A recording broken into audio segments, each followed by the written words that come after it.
Today on the 1012 podcast, why this episode is late, a big announcement from Charlie Hustle, and Oklahoma State softball pitcher Lexi Kilfoyl joins us to talk about her walk-up songs, new pitching coach Carrie Eberly, and a whole lot more. It's only a kick, a jump, a block. It's only a serve. It's only a tackle, a run. It's only for the fans. After all, it's only pressure. You got this. Adidas.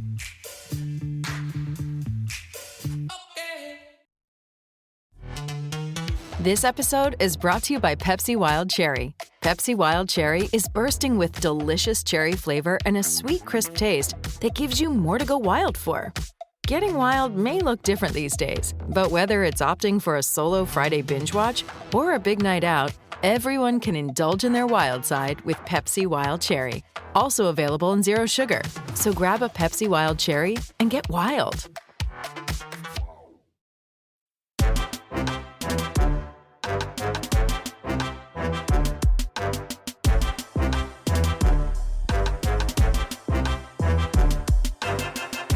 Welcome to the 1012, the podcast that covers all 14 teams in the Big 12 Conference, plus Arizona, Arizona State, Colorado, and Utah. We are the flagship show of the 1012 Network. Find every show on the network at 1012network.com. And we are partners with Sports Social, Europe's biggest sports podcast network. I'm your host, Phillip, and thank you for joining us on a belated midweek episode. Yes, this was supposed to drop Thursday, as usual. And honestly, we wouldn't have an episode this week if we didn't have the interview with Oklahoma State softball pitcher Lexi Kilfoyl coming up here in just a few minutes. This is a short pod because at this point, I'm so tired, I don't have time to talk about Lance Leipold's new contract or the decisions for the Big 12 in regards to college football playoff expansion and what the SEC and the Big 10 wants. I'll save those thoughts for Monday because sometimes life happens. And this is fun, and it's a hobby, and I try and make some change from it, and I enjoy doing it immensely. And when I complain about, I don't want to say complain, when I comment about how, I have 3 kids, haha, as a joke, as to why sometimes I'm not as prepared for the show as it should be, they come first. And when your eldest gets sick and runs a fever for 9 days, and your primary care provider, their pediatrician, tells you, I'm sending you in for more tests, and you go to Arkansas Children's Hospital in Little Rock, 45 minutes away, and then you unexpectedly stay overnight. This is what happens. Thank you to everybody on Twitter who follows me personally at OKTXARPoke for just the likes alone. I don't try to get overly personal, but from a parenting standpoint, there's something to sharing things about distress when it comes to your kids and the positivity you receive from strangers, people you barely know, people you only know through a social media platform. That is very refreshing and reassuring and gives you some positive spirits in some difficult time. Not knowing what's wrong with your kid and one of the possibilities being a real problem, a real issue, a real health concern. And not having that mystery solved for until the morning after a sleepless night on a hard pull-out chair, it's not a great 24 hours. So my eldest is in much better spirits, eating, which time it doesn't feel bad. The fever is going to come and go. It is mono. We're going to get through it. Arrived home to the 3-year-old, soon to be 4-year-old, running 104 degree temperature. Probably the flu. So it's going to be a weekend. And yeah, I hope I hope for all of you a happy and healthy weekend. Again, thank you to everybody and anybody who offered kind words or comments or even a like on any post about my daughter. I greatly appreciate it. My wife does as well. And so, like I said, I'd love to talk sports. My brain has no capacity at this point for any of it. So we're going to talk to Lexi because this is a fantastic interview with her, and I love getting players on, and it was a thrill to speak with her. She's having an absolutely incredible start to the season for Oklahoma State. Before I do that, obligatory ad read. And not even obligatory, because I love doing this ad read for Charlie Hustle, because we love having this partnership with Charlie Hustle. They are absolutely fantastic. They're going to have a pop-up shop in Kansas City for the Big 12 men's and women's basketball tournaments. You can go and shop in. I would love to be there this year. Not going to happen this year, and be at that pop-up just isn't going to work out. So if you're heading to the Big 12 basketball tournament in Kansas City, we'll have more information soon. But they're going to have a pop-up shop. You need to go and shop. You need to tell them, hey, the 1012 podcast sent me. Hey, the 1012 podcast network sent us. Hey, we listened to the show. That's why we like you, and it's why we want to come in and shop. Like, let them know you heard about them and you've heard about them from us. Would be great. If you're not going to make it to the pop-up shop, you can still use our promo code 101215, TEN1215 for 15% off all non-sale items at charliehustle.com. Absolutely incredible stuff. Every current Big 12 school, minus Cincinnati, plus Colorado. If you are going to go to Kansas City for the men's and women's basketball tournament, or you're going to go watch your team play baseball or softball, or you're going to Tulsa for the Big 12 wrestling championship that's coming up, or you're cheering on your team's men's and women's tennis team, go to charliehustle.com, outfit yourself today with some fantastic vintage-inspired clothing, some of the best stuff out there. Incredibly comfortable, officially licensed collegiate apparel. Go to charliehustle.com, use that promo code. Don't forget about their pop-up shop coming up. Charlie Hustle, vintage made fresh. All right, Lexi Kilfoyl, Oklahoma State softball. We'll be back on Monday with a lot to get to. Let's get to it. Very excited to have our first player interview here on the podcast for the season. And I'm, as both a Big 12 fan and as an Oklahoma State fan, I'm especially thrilled that we have Oklahoma State pitcher Lexi Kilfoyl joining us today. Lexi, welcome to the 1012. Thank you for having me. I appreciate it. No, this is fun. And I love getting to talk to the coaches, and we try and talk to every Big 12 coach every season. But getting the players on, it just feels like a special treat because, I mean, you're the ones out there playing. Fans get this connection with players and seeing the excitement that you have and seeing the success that you have and celebrating that. It's so much fun for us. For you, I mean, this is your last season playing college softball. What does that feel like for you right now? Yeah, honestly, it's kind of crazy how fast time has moved. I mean, I still feel like my freshman year was like 2 days ago, but it's kind of terrifying that I'm the older one now, but I'm super excited to see what the rest of the season has for us. And yeah, it's crazy that I'm getting old. Look, I'm going to be 40 this year, so I don't want to hear about getting old. I have to ask, has the fact that this is your final season started to settle in yet? Or are there still enough games where you don't have to worry about that yet? Honestly, a little bit of both. I think it's crazy that I think we said we're like 15 games in, so that doesn't even feel real, but I still don't think it's hit me just yet. And the day that it does, I think I'm going to be an emotional wreck because, I mean, softball has just been a part of my whole life. So senior day is definitely going to be an emotional one for definitely me and my family. But yeah. Speaking of family, perfect transition. Your team just got back from a 2-week trip in Florida between Clearwater Invitational 2 weekends ago and then a throw up last minute added game in Florida and Gainesville. You stopped at D-Land to take on Stetson and then a trip to Tampa. How much did you get to spend time-wise with your family? Because you were from Florida, you're from Land O'Lakes, which is just outside of Tampa. How much time did you get to spend with family, and what was that like for you?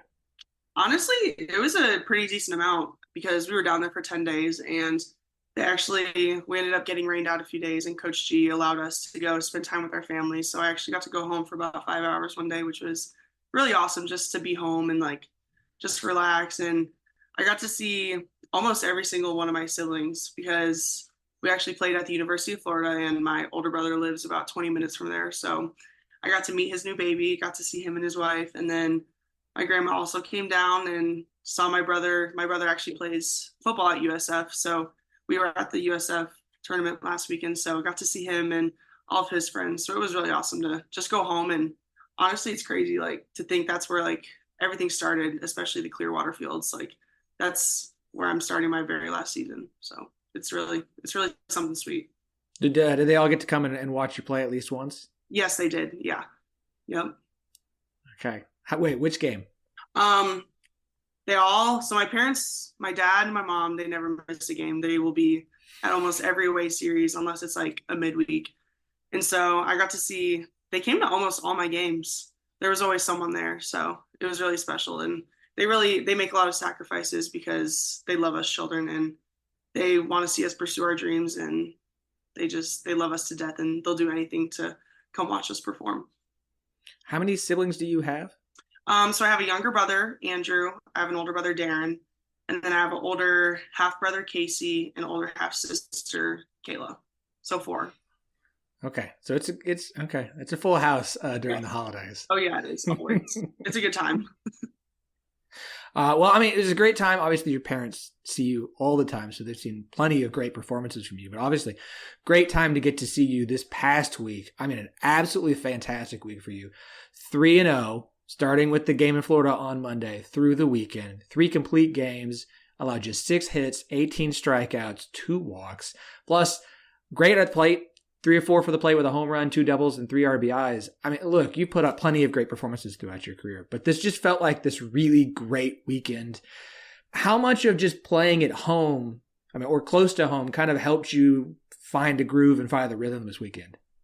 Honestly, I try not to think about that too much, but just being in front of my family, I know people are like, they have a tendency to outperform and not be themselves, but I feel like that's the thing that Coach G is really good about. He's like, it's still a game of softball, no matter where we're playing. It's still the same distance, same foul line, same everything. So just try not to make it more than what it is and just go out there and play the usual game that we've been playing since we're 6 years old. That's what Coach G always tells us, day in and out. All right, what's your favorite? I mean, obviously, Coach G gives you guys plenty of coaching advice and plenty of life advice and everything else. What's your favorite piece of advice from Coach Gajewski? Honestly, I would say play this game like you're 6 years old, because that was honestly me and my brothers. My brothers played baseball and I played softball growing up, and we always played wiffle ball in the front yard. Always. We got in trouble a few times because parents weren't home and we probably did some things we weren't supposed to, but that was what we looked forward to at the end of the day. Was at the end of the school day, we would go outside, we'd play wiffle ball and just have a blast doing it. And Coach G tells us the same thing. He's like, I want you to play ball like you're 6 years old in your backyard. And honestly, like, I'd never heard it from that kind of perspective until I got here. And that's when I felt like I noticed, like, I felt like I had a weight lifted off my shoulders, because I was like, I'm just having fun. Like, hit the ball as hard as you can, throw dirty pitches. And I feel like that's really helped me these last 2 years. Is it's just been so freeing to feel like I can play like that, like I did growing up. I love the phrase "throw dirty pitches." That's Yep. fun. All right, let's get that on a T-shirt and get some NIL funds going in for Lexi here. Okay, this has been, I think, a really good start to the season for Oklahoma State so far. As you mentioned, 15 games in, you guys are 13-2. That is incredible, especially considering, at least externally, coming into the season, there were a lot of questions about where this program was going to be this year, especially with the losses of so many impactful players from last season and years past, including Cheyenne Factor, Kylie Naomi, Rachel Becker, and of course, Kelly Maxwell, among others. But internally, how did you and your teammates feel about this season coming into the year? Yeah, I think we all knew that we were a very young team. Obviously, we lost, I think it was like 7 of our starters. And so that was something that we had to accept and kind of move on with. And so I think that was kind of the responsibility that some of us older girls kind of took on, was trying to lead younger girls so they can fill the role of those older players that we had lost. And so I think they're doing an amazing job of it. And like I said, Coach G says it's the same game you've always been playing. Like, and he reminds us day in and out. He's like, you're good enough to play here, and that's why I recruited you to be here. So that's why you're starting on the field. So I think it's been an amazing start to the season so far. I think we've been challenged a bunch with those big games, and at the end of the day, I think that's what we need. Is you don't want to like a gradual progress in the season. We kind of just jump straight into the fire, and I think those games are games that we're going to learn a lot from, and we just have to learn from our mistakes, continue to do what we've been doing good, and just move forward with it. As you mentioned, you and the seniors have kind of had to step up and take on that leadership role. For you, what's been your mindset about taking that on this year, of being kind of the pitcher everyone knows, the expectations that are externally kind of put on you, obviously internally that doesn't necessarily mean it's that way, but how have you handled that leadership role? What do you think like you've brought to that position within the program this year? Yeah, I feel like I'm a very introverted person. People say I'm not, but it takes me a while to kind of open up, and I just don't speak out a lot, but I feel like I'm definitely like a more one-on-one person, and I know that that's my strength. So I'm constantly like checking on the girls, or try to like do the best that I can to like build those one-on-one relationships. And because I want to be that kind of person that they can come to and talk literally anything, whether it's about softball, pitching, hitting, or even just life in general. Like I want to be the person that they feel comfortable, that they can come to me and like not feel judged, not feel absolutely anything. So I would say my leadership role is definitely a little bit more behind the scenes. And we also have some other girls who are good at like the motivational talks, that kind of stuff. So I think all of us leaders, I think we mesh very well because we're all different in so many different ways. But I'm definitely more of a one-on-one behind the scenes, like kind of talk to the girls and check up on them kind of leader, I feel like. Okay, so who's the motivational speaker on the roster? Definitely Scotland David.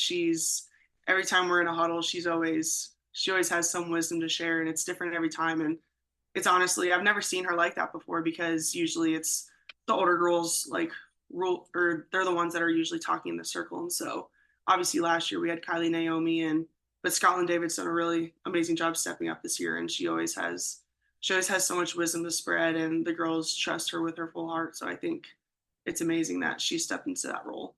Obviously, we talked about the players who've left. Coaching changes as well. John Bargfeld, your pitching coach, retired at the end of last season. In comes former Cowgirl Carrie Eberly to take over, just her second year in coaching. What has that transition been like here inside the staff? Yeah, honestly, it's been very smooth, to be completely honest, because Carrie actually pitched under Coach John, and Carrie loved Coach John, and we all loved Coach John. We still do.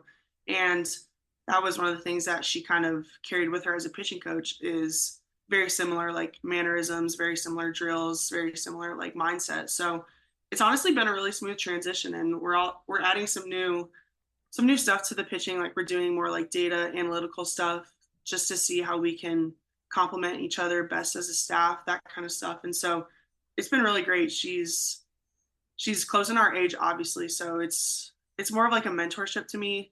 And I think it's honestly like a perfect match for all of us. She pushes everyone day in and out. She wants to see like everyone strive to be their absolute best. And I think it's been amazing for every single pitcher on our staff.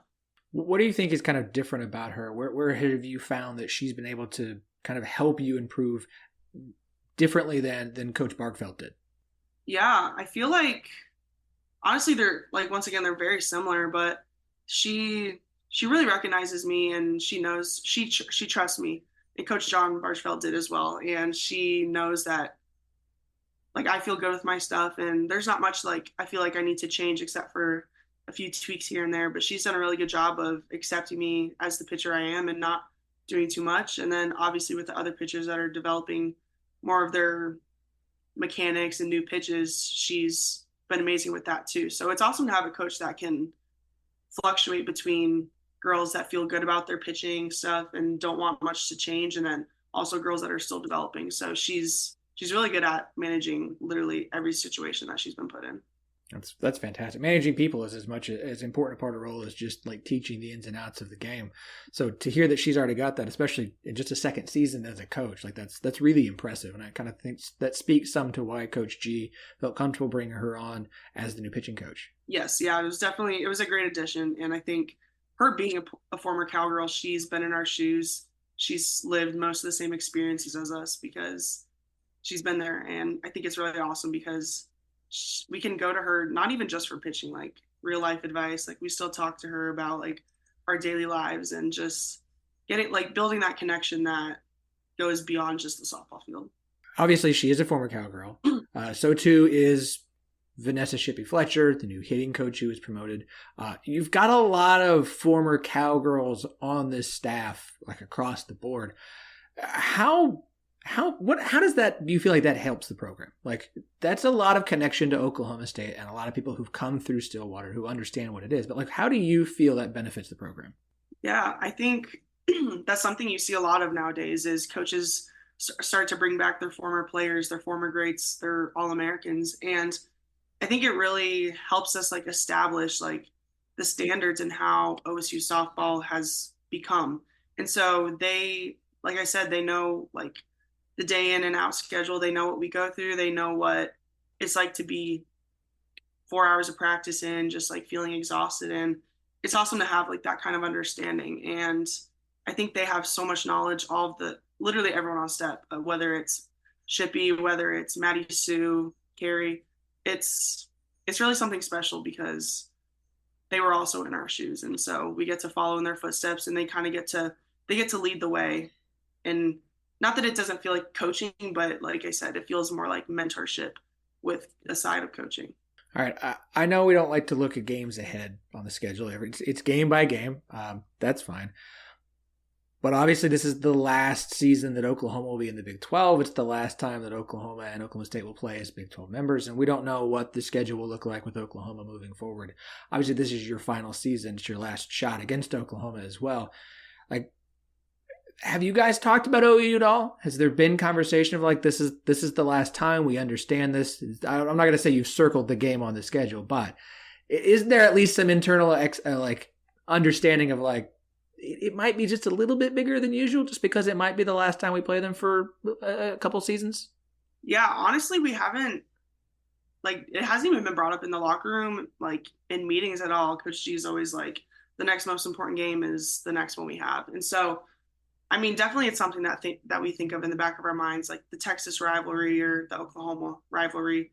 But I think that rivalry, I'm excited to play them because it's one of those like series that's going to grow the game of softball, because obviously the World Series being in Oklahoma, we have so many softball fans here, and for Oklahoma to have a brand new stadium, an even bigger stadium this year, and then we get to play them towards the end of postseason, I think it's going to be really fun to just grow the game and see how many people we can get out there for the last Oklahoma State series. Okay, I got a few more questions for you here. Okay. These are going to be a little more fun.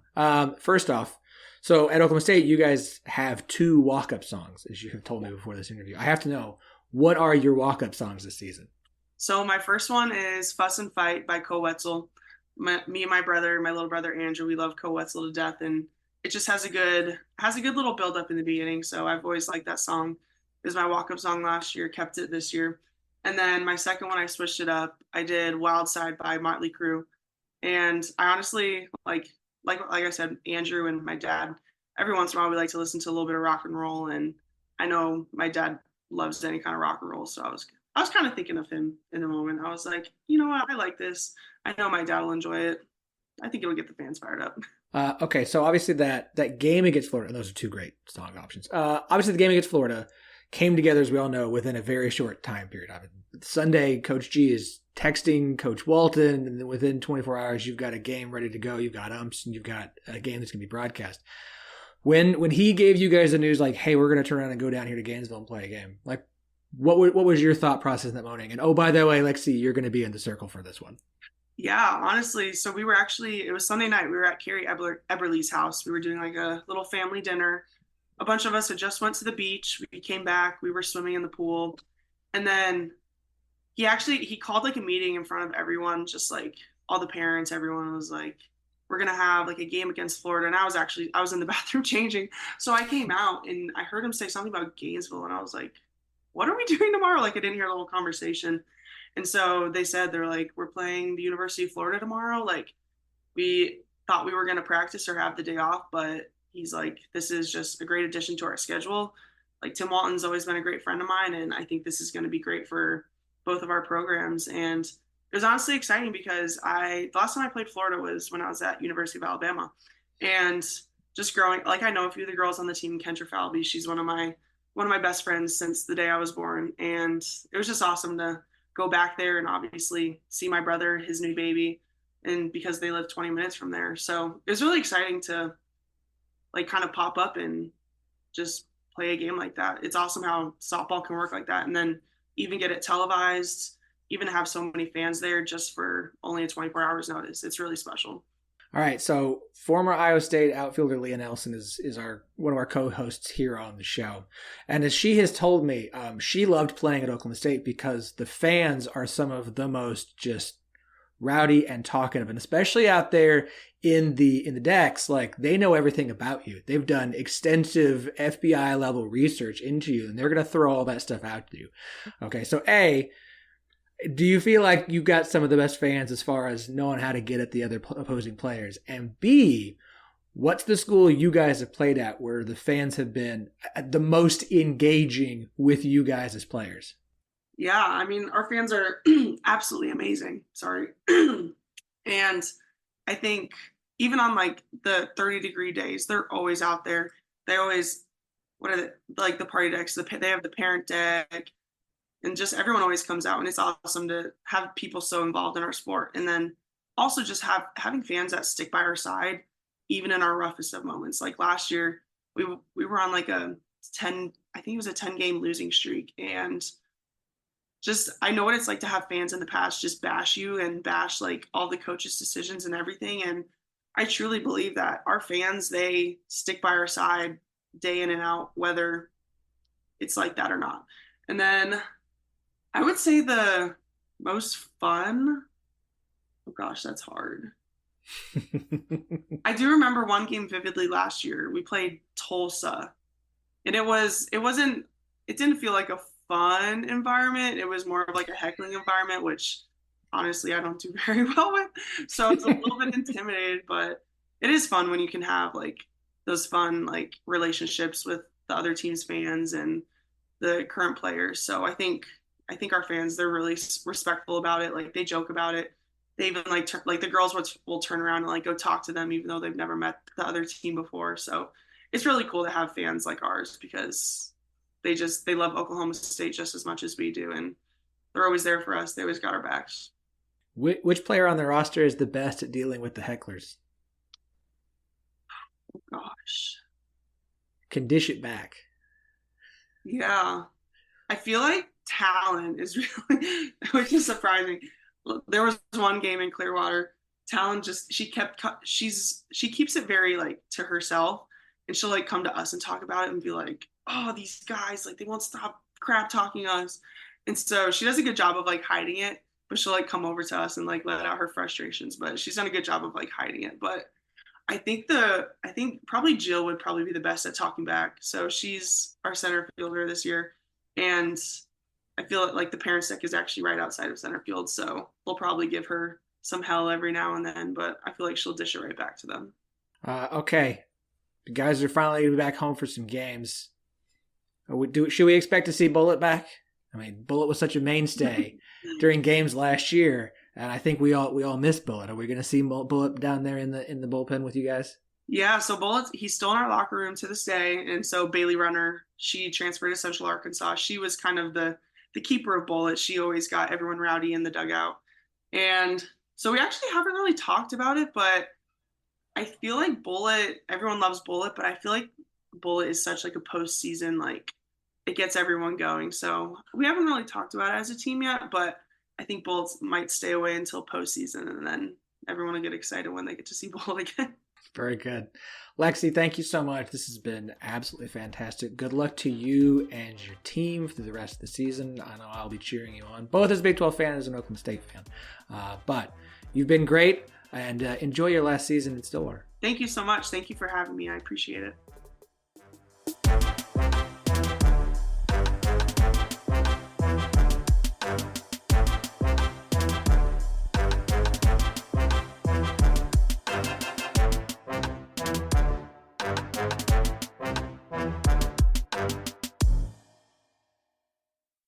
Sports Social Podcast Network.